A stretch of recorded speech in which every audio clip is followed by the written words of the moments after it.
नमस्कार दोस्तों। और एक बार पुनः स्वागत है आपका मेरे चैनल में देवभूमि हिमाचल से। दोस्तों, आज इस वीडियो में मैं आपको बताऊंगा कि भद्र महापुरुष योग क्या होता है, इसका निर्माण कैसे होता है, आपके चार्ट में अगर यह योग है तो किस तरह के फलों की अपेक्षा आपको इससे करनी चाहिए और कब आपको उन फलों की प्राप्ति होगी। तो आइए दोस्तों, शुरू करते हैं।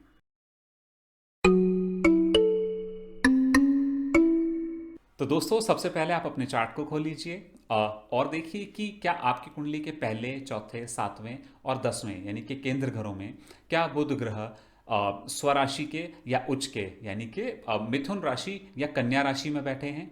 अगर हाँ, तो आप समझ लीजिए कि आपके चार्ट में इस योग का निर्माण हो रहा है। अब दोस्तों, जो अगली चीज सुनिश्चित करनी है कि इस योग की स्ट्रेंथ क्या है। और क्योंकि यह योग बुध ग्रह के कारण बन रहा है तो हमें यह सुनिश्चित करना है कि बुध ग्रह की स्ट्रेंथ क्या है, क्योंकि बुध ग्रह की स्ट्रेंथ ये डिसाइड करेगी कि इस योग की स्ट्रेंथ क्या है आपके चार्ट में। तो आप देखिए सबसे पहले बुध ग्रह को कहीं शनि, मंगल, राहु, केतु और आपकी कुंडली के छठे, आठवें और 12वें घर के लॉर्ड, इनमें से कोई ग्रह कहीं बुध ग्रह को दृष्टि तो नहीं दे रहा है या बुध ग्रह के साथ युति करके तो नहीं बैठा है। अगर ऐसा है तो बुध ग्रह कमजोर हो गए या योग कमजोर हो गया। इसके अलावा आपको यह भी देखना है कि बुध ग्रह कंबस्ट तो नहीं है, यानी कि अस्त तो नहीं है, वक्री तो नहीं है, और साथ ही साथ आप D9 चार्ट या नमांश कुंडली में भी देखें कि बुध ग्रह कहीं नीच के यानी कि मीन राशि में तो नहीं बैठे हैं। तो दोस्तों, अगर आपने सारी कंडीशंस देख ली और इसमें से कोई भी कंडीशन मैच नहीं हो रही है तो इसका मतलब ये योग पूर्ण रूप से बली योग आपके चार्ट में बन रहा है और समय आने पर आपको बहुत ज़बरदस्त एक्सीलेंट रिजल्ट्स और लाइफ में राइज देखने को मिलेगा। लेकिन जितनी कंडीशंस मैंने बताई हैं, अगर ये सारी कंडीशंस मैच हो गई तो फिर ये एक निम्न कोटि का योग बनेगा और इसके कोई विशेष लाभ आपको जीवन में मिलेंगे नहीं। अब अगर इसमें से कुछ कंडीशंस ट्रू हैं और कुछ फॉल्स हैं तो फिर ये मीडियम स्ट्रेंथ का योग आपके चार्ट में बना और इसके कुछ कुछ फल आपको जीवन में बीच बीच में रुक रुक कर अंतराल पर मिलते रहेंगे जब जब आपको फेवरेबल कोई ग्रह दशा अंतर दशा लगेगी। लेकिन कोई जीवन में बड़ा परिवर्तन करने वाला कोई काम आपके जीवन में नहीं होगा। कहने का मतलब, अगर आपको एक्सीलेंट राइज देखना है या भद्र महापुरुष एक राजयोग की तरह कैसे काम करता है, अगर आपको ये देखना है तो फिर बुध ग्रह का स्ट्रांग होना और सभी एफ्लिक्शन से फ्री होना बहुत ज़रूरी है। तभी ये पूर्ण रूप से महापुरुष राजयोग के रूप में कार्य करता है। तो दोस्तों, जो अब नेक्स्ट स्टेप है, क्योंकि हमने ये तो देख लिया कि इस योग का निर्माण कैसे होता है, अब अगली चीज जो देखने वाली है कि क्या क्वालिटीज आपके अंदर आती हैं। अगर यह योग बन रहा है तो आपके स्वभाव में, आपकी पर्सनैलिटी में क्या ट्रेट्स होंगे। तो दोस्तों, अगर मैं भद्र महापुरुष योग में जन्मे लोगों को एक लाइन में समराइज करना चाहूँ तो ये लोग ना बहुत एक्सेलेंट क्वालिटी के स्पीकर्स होते हैं और बहुत डिप्लोमेटिक होते हैं। कहने का मतलब, वाद विवाद में, बातचीत में, कम्युनिकेशन में और डिप्लोमेसी में आप इनको हरा नहीं सकते हैं। ये इनका स्ट्रांग होल्ड होता है, इसमें ये एक्सेल करते हैं और बहुत मुश्किल होता है इनसे इन चीज़ों में जीत पाना।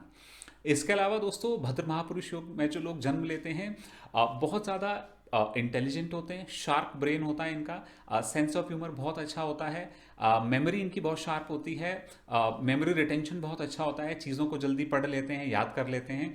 इसलिए अक्सर ये अपनी क्लास में टॉपर होते हैं, पढ़ाई में बहुत तेज होते हैं, इनकी कैलकुलेशन की एबिलिटी बहुत स्ट्रांग होती है, बहुत कैलकुलेटिव होते हैं, मैथमेटिक्स बहुत स्ट्रांग होती है, बहुत लॉजिक ड्रिवन होते हैं, लॉजिक जहाँ पर इस्तेमाल होता है उन चीज़ों में एक्सेल करते हैं, कम्युनिकेशन बहुत स्ट्रांग होती है, अपनी बात बहुत अच्छे से रखते हैं। हालांकि एक चीज़ मैं आपको यहाँ बता दूँ, इनकी कम्युनिकेशन बहुत स्ट्रांग होती है, स्पीकर बहुत अच्छे होते हैं, लेकिन जीवन में कम बोलना चाहते हैं, बहुत कम बोलते हैं। तो अक्सर लोग इन्हें शाई समझ लेते हैं, इनका जो नेचर है वो शाई सामने वाले को दिखाई पड़ता है, जो कि असलियत में ऐसा होता नहीं है। ये इनकी आदत होती है कम बोलना, लेकिन ये बहुत एक्सलेंट स्पीकर होते हैं और अपनी बात को अच्छे से और डिप्लोमेसी के साथ कहना जानते हैं।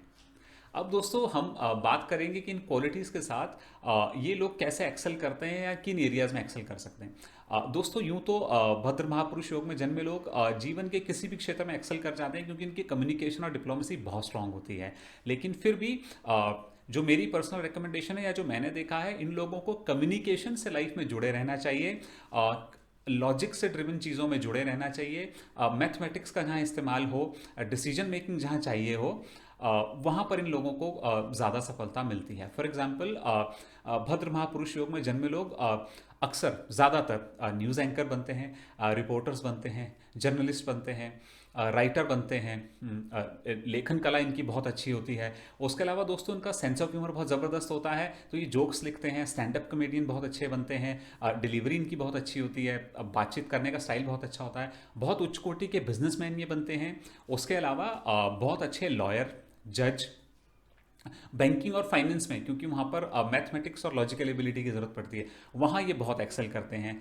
दोस्तों एक फील्ड जहाँ पर मैं कहूँ पूर्ण रूप से भद्र महापुरुष योग में जन्मे लोगों का राज है, तो वो है इंडियन फॉरेन सर्विसेज या आईएफएस जिसको हम कहते हैं। यानी कि आईएएस आईपीएस के ऊपर भी मेरे ख्याल से इससे टफ कोई एग्जाम इंडिया में होता नहीं है। और आईएफएस जो होते हैं ये फॉरेन मिनिस्ट्री के अंडर काम करते हैं, और यही जो लोग हैं जो हमारे देश के एम्बेसडर बन के बाहर जाते हैं और बड़ी बड़ी संस्थाओं में देश विदेश में देश को रिप्रेजेंट करते हैं, अपनी बात रखते हैं, और हमारी जो फॉरेन पॉलिसी या फॉरेन डिप्लोमेसी होती है उसके लिए रिस्पॉन्सिबल होते हैं। तो दोस्तों भद्र महापुरुष के जो लोग होते हैं वो डिप्लोमेसी और कम्युनिकेशन इन चीज़ों को नेचुरली रूल करने के लिए बने होते हैं। तो अगर आप भी भद्र महापुरुष योग में जन्मे हैं और आप कंफ्यूज हैं कि आपको क्या करियर फील्ड चूज करनी चाहिए, तो उम्मीद करता हूं कि जो चीज़ें मैंने आपको बताई हैं इससे आपको कुछ आइडिया मिलेगा। अब दोस्तों आइए इसके बाद हम बात करते हैं कि अब आपको जो चीज़ें, जो स्ट्रेंथ या जो फल मैंने बताया, इनकी प्राप्ति कब होगी। तो दोस्तों जो मैंने आपको पर्सनैलिटी ट्रेट्स बताए अभी, अगर आप भद्र महापुरुष योग में जन्मे हैं तो ये ट्रेट्स तो आपकी पर्सनैलिटी में जन्म से ही होंगे। तो फिर अब प्रश्न ये है कि क्या फ़ायदा क्या होगा आपको अगर ये महापुरुष या राजयोग है।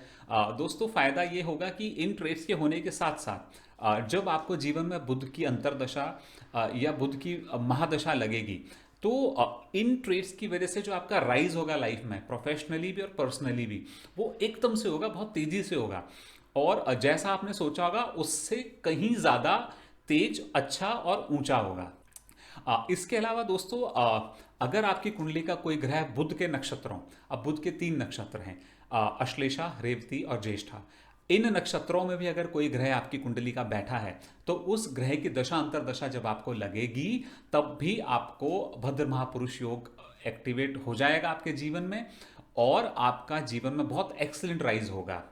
बाकी किस तरह का राइज होगा, कितना होगा, उसके लिए थोड़ा सा डिटेल एनालिसिस कुंडली का जरूरी होता है, क्योंकि ये देखना पड़ता है कि ये योग आपकी कुंडली के पहले, चौथे, सातवें या 10वें कौन से घर में बन रहा है। हालांकि इसके सबसे अच्छे रिजल्ट जो मैंने अपनी प्रैक्टिस में देखे हैं वो 10वें घर से ही मिलते हैं। दोस्तों अगर इसके बाद मैं सार्वजनिक जीवन से बात करूं, तो हमारी क्रिकेट टीम के लेजेंडरी कैप्टन श्री महेंद्र सिंह धोनी और लेजेंडरी बिजनेसमैन श्रीमान बिल गेट्स, दोस्तों ये दोनों ही जो लीजेंड्स हैं ये भद्र महापुरुष योग के साथ जन्मे हैं, और आप दोनों को जानते हैं इन्होंने कितनी सफलता अपने अपने क्षेत्र में अर्जित की है। और एक चीज़ आपने दोनों में देखा होगा बहुत कॉमन है कि ये बहुत अच्छे लीडर के तौर पर जाने जाते हैं। दोनों ही बहुत कम बोलते हैं, और दोनों ही शाई नेचर के माने जाते हैं, लेकिन दोनों बहुत अच्छे वक्ता हैं, और आप देखिएगा दोनों की कम्युनिकेशन भी बहुत अच्छी है, जिसकी वजह से इन्हें एक अच्छा लीडर माना जाता है। ये था मेरा छोटा सा विश्लेषण भद्र महापुरुष योग को लेकर। उम्मीद करता हूँ आपको पसंद आया होगा। इसके अलावा अगर आपका कोई क्वेश्चन है भद्र महापुरुष योग को लेकर, आप मुझे कमेंट्स में लिख दीजिए, मैं कोशिश करूंगा कि मैं आपको रिप्लाई ज़रूर करूं। इसके अलावा दोस्तों एक बात और आपको बताना चाहूँगा, अगर आप अपनी कुंडली का फ्री एनालिसिस करवाना चाहते हैं तो एक प्लेटफॉर्म है कोरा, QUORA, वहाँ पर मेरा एक स्पेस है फ्री एस्ट्रोलॉजी कंसल्टिंग के नाम से। आप वहाँ जाइए, अपना क्वेश्चन, अपनी date of birth, time of birth और प्लेस ऑफ बर्थ के साथ पोस्ट कर दीजिए, और मैं डेली वहाँ पर कुछ क्वेश्चंस लेकर उनको एड्रेस करता हूँ। तो हो सकता है जिस दिन आप अपना क्वेश्चन डालें उस दिन मैं ना एड्रेस कर पाऊँ, लेकिन थोड़े बहुत दिनों में ज़रूर वहाँ पर मैं रिप्लाई आपके क्वेश्चन पर करूँगा। तब तक के लिए दोस्तों मिलते हैं आपसे नेक्स्ट वीडियो में। जय श्री राम।